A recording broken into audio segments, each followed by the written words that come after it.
Imagine a ship so large it carries nearly 10,000 people, stands taller than a 20-story building, makes almost all of its own drinking water out of the sea, and contains a full water park, 8 separate neighborhoods, and the largest swimming pool ever to float on the ocean. A ship where you can ride a free-fall water slide in the morning and swing 50 meters above the open Atlantic before dinner. But here's the most surprising part. This floating city is 5 times the size of the Titanic, and it sold out before it ever left the dock. This is Icon of the Seas, and by the end of this video, you'll understand why the largest cruise ship in human history is also one of the most fascinating contradictions on the water. The first thing that sets Icon apart is pure scale. She measures around 365 meters from bow to stern, about 3.5 football fields laid end to end. It takes the average person roughly 10 minutes just to walk from one end of the ship to the other. Her gross tonnage is nearly 250,000, a measure of internal volume, making her the single largest cruise ship ever built, about 5 times the size of the Titanic, the ship that once defined unsinkable luxury. But the real defining feature isn't the length, it's the architecture. Icon has 20 decks, 18 of them open to passengers, stacked nearly 75 meters above the waterline.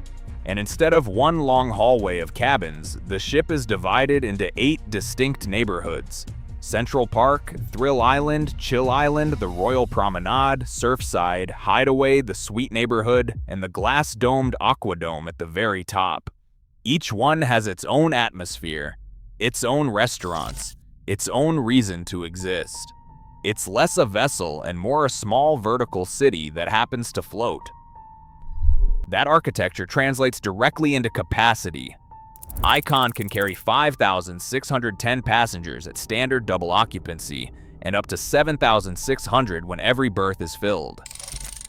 Add a crew of 2,350 and the total on board can reach nearly 10,000. That's the population of a small town, all moving across the ocean at once. It also gives Icon the largest crew of any cruise ship in the world, because feeding, cleaning, and looking after that many people is itself an enormous logistical machine. And this wasn't just a matter of adding decks, it meant recalculating everything from the ground up. Water supply, sewage, power, food storage, stability, and emergency evacuation for a population the size of a village. Now, here's where it gets really interesting. With all that size, you would expect Icon to be a fuel-guzzling monster. The reality is more complicated. Royal Caribbean claims the ship is about 24% more energy efficient than international regulations require for a vessel designed today. Some of that comes from a brand new hull shape, a parabolic bow that slices through the water more cleanly and cuts drag. The rest comes from tricks most passengers never see. Waste heat from the engines is captured and reused to warm water elsewhere on the ship. The hull blows a carpet of tiny bubbles beneath itself to reduce friction. And when she is docked, Icon can plug into shore power instead of idling her engines. Here's a fact that genuinely surprises people. Icon makes most of its own fresh water. Using reverse osmosis desalination, the ship produces around 90% or more of all the water those thousands of people drink, shower with, and cook with, pulled straight from the sea and purified on board. A town this size on land would need a reservoir and a treatment plant. Icon carries its own. But maybe the most visually striking part of Icon is what sits on top of it. The Thrill Island neighborhood holds the largest water park ever built on a ship, a 6-slide complex that broke multiple records the day it launched. It includes the cruise industry's first open freefall slide, called Pressure Drop, where the floor literally disappears beneath your feet, and the tallest drop slide at sea. There's also the largest swimming pool ever to sail, plus 7 pools and 9 whirlpools across the sun decks. And if slides aren't enough, there's Crown's Edge, a combination skywalk, ropes course, and thrill ride built out over the side of the ship. At its most dramatic moment, the track gives way and riders swing out over the open ocean, roughly 50 meters above the water. On a normal building, that would be a once-in-a-lifetime attraction. On Icon, it's just one of dozens of things to do before lunch. As complex as it is to enjoy, Icon was just as complex to build. The ship was constructed at the Meyer Turku shipyard in Finland, one of the few facilities on Earth capable of assembling something this large.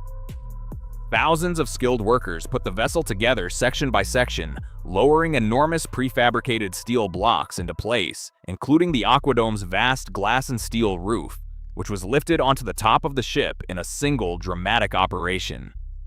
The estimated build cost ran well over $1 billion, making Icon one of the most expensive passenger vessels ever floated. And despite all that size and complexity, Icon still has to meet the same strict maritime safety standards as any other passenger ship. Lifeboats, evacuation routes, and stability all have to work flawlessly for nearly 10,000 people. Building bigger does not lower the safety bar. It raises it, because there are simply more lives on board. So with all this engineering brilliance, you would expect Icon to be celebrated as an unqualified triumph. And commercially, it is. Its first sailing in early 2024 sold out, and within its first year, the ship had carried hundreds of thousands of passengers. Where some legendary biggest ever machines became financial disasters, Icon was a hit almost immediately. But here's the uncomfortable part. Icon is also the center of an ongoing debate about whether bigger is actually better. The ship runs on liquefied natural gas, which Royal Caribbean promotes as a cleaner fuel. It does cut sulfur, soot, and a share of carbon emissions compared to traditional marine fuel, but environmental groups point to a hidden cost called methane slip, where unburned methane escapes into the atmosphere, and methane is a far more potent greenhouse gas than carbon dioxide over the short term. Critics call the choice a step in the wrong direction. Royal Caribbean calls it a transitional fuel on the road to a net-zero ship it aims to launch in the next decade, and maybe that's the most interesting lesson of all. Icon of the Seas is an engineering masterpiece, one the market clearly wanted, but it forces an uncomfortable question.